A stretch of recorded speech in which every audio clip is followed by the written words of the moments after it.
بسم اللہ الرحمن الرحیم۔ السلام علیکم ورحمۃ اللہ وبرکاتہ۔ وہ دریائے نیل جس کا پانی ٹھاٹھے مارتا تھا اور مصر کے کھیتوں کو سیراب کرتا تھا، وہ دریا خشک ہو چکا تھا۔ مصر کے لوگ یہ دیکھ کر پریشان ہو گئے۔ ایسا پہلی بار نہیں ہوا تھا۔ ہر سال دریائے نیل خشک ہو جاتا تھا۔ مصر کے لوگوں کا کہنا تھا، دریا ہر سال انسانی قربانی مانگتا ہے۔ جب وہ یہ قربانی دے دیتے ہیں تو دریائے نیل پھر سے ٹھاٹھے مارنے لگتا اور لوگ خوش ہو جاتے، ان کی کھیتیاں پھر سے لہلہانے لگتی۔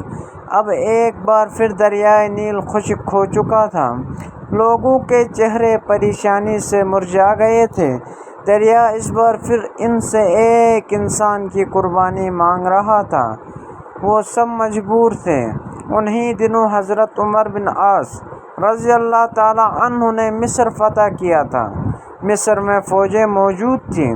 امیر المومنین حضرت عمر فاروق رضی اللہ تعالیٰ عنہ نے مصر میں حضرت عمر بن عاص رضی اللہ تعالیٰ عنہ کو گورنر مقرر کیا تھا اور اس کے چند دن بعد ہی دریائے نیل خشک ہو گیا تھا۔ لوگوں کی پریشانی دیکھنے کی قابل تھی۔ لوگ دریائے نیل میں انسانی قربانی کی تیاریاں کرنے لگے۔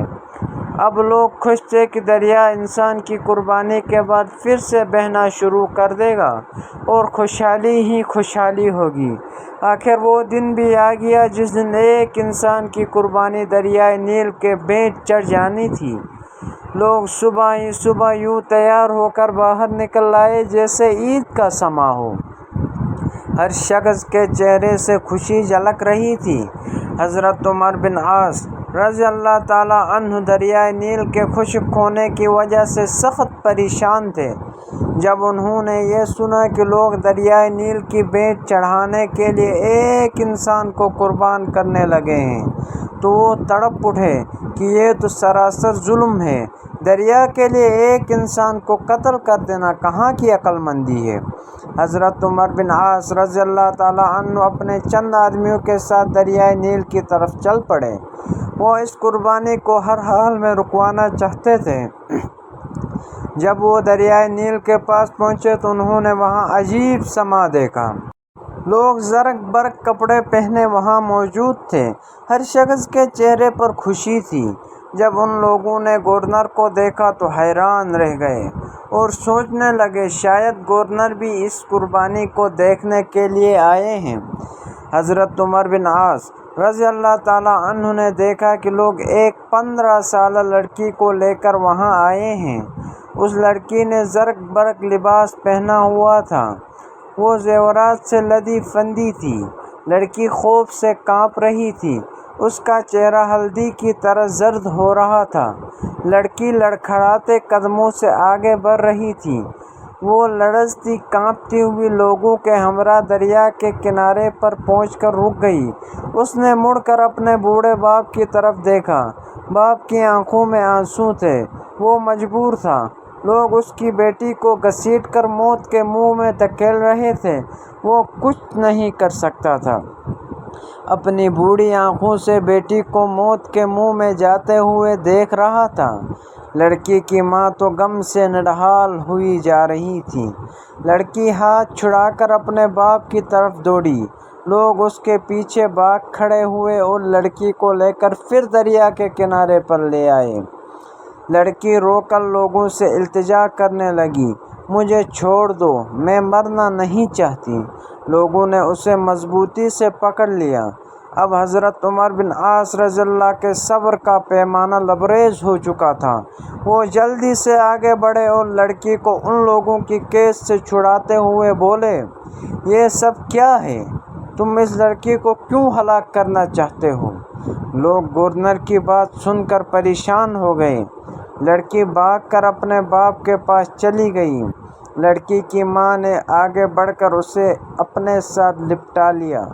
لڑکی سسکیاں لے کر رو رہی تھی اور ماں اسے چپ کرانے کی کوشش کراتے ہوئے خود بھی رو رہی تھی۔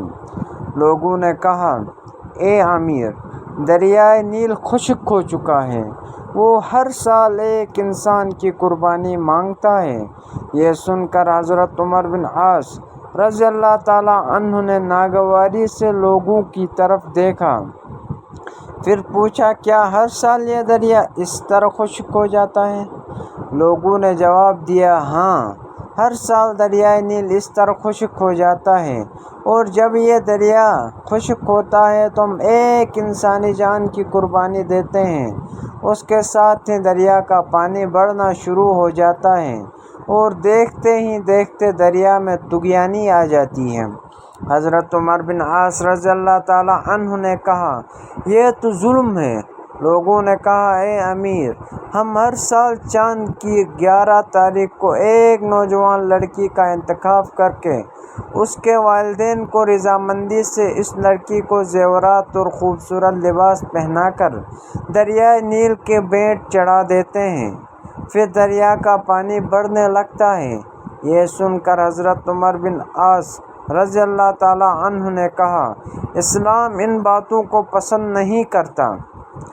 تم ہر سال ایک انسان کو قتل کر کے دریا کی بیٹ چڑھا دیتے ہو، یہ تو سراسر ظلم ہے۔ اسلام ان فضول باتوں کو مٹانے کے لیے آیا ہے، آئندہ تم ایسا نہیں کرو گے۔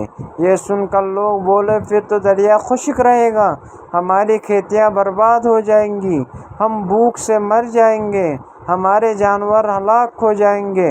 حضرت عمر بن عاص رضی اللہ نے کہا، تم پریشان نہ ہو، ایسا کچھ نہیں ہوگا۔ حضرت عمر بن عاص رضی اللہ نے انہیں یہ رسم ادا کرنے کی اجازت نہ دی۔ اب لوگ بڑے پریشان ہوئے کہ اگر ایسا نہ کیا گیا تو ہر طرف خشک سالی ہو جائے گی اور ہم سب بھوک سے مر جائیں گے۔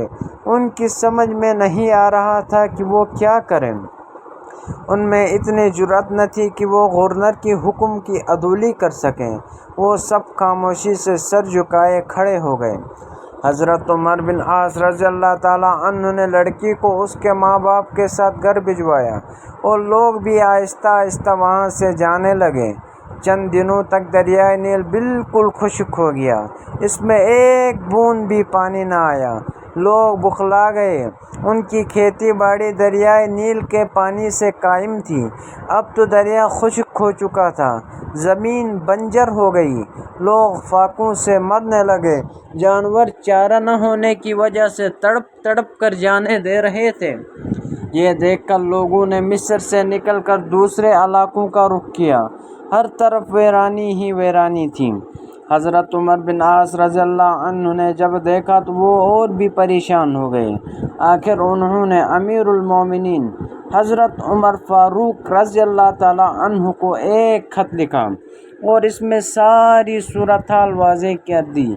امیر المومنین حضرت عمر فاروق رضی اللہ تعالیٰ عنہ نے جب یہ خط پڑھا تو آپ نے حضرت عمر بن عاص رضی اللہ تعالیٰ عنہ کو جواب میں لکھا، تم نے مصریوں کو بہت اچھا جواب دیا۔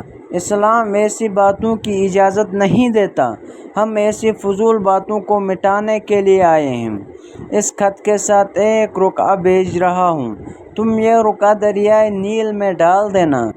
جب حضرت عمر بن عاص رضی اللہ تعالیٰ عنہ کے پاس امیر المومنین حضرت عمر فاروق رضی اللہ تعالیٰ عنہ کا خط پہنچا تو انہوں نے خط کے بعد وہ رقعہ بھی پڑھا جو دریائے نیل میں ڈالنے کے لیے تھا۔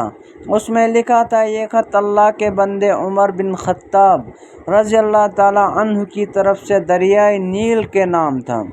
اے دریا، اگر تو اللہ کے حکم سے بہتا تھا تو ہم بھی اللہ ہی سے تیرا جاری ہونا مانگتے ہیں، اور تو اللہ کے حکم سے جاری ہو جا۔ اگر تو خود اپنی مرضی سے بہتا ہے اور اپنی ہی مرضی سے رک جاتا ہے تو پھر تیری کوئی پرواہ اور ضرورت نہیں ہے۔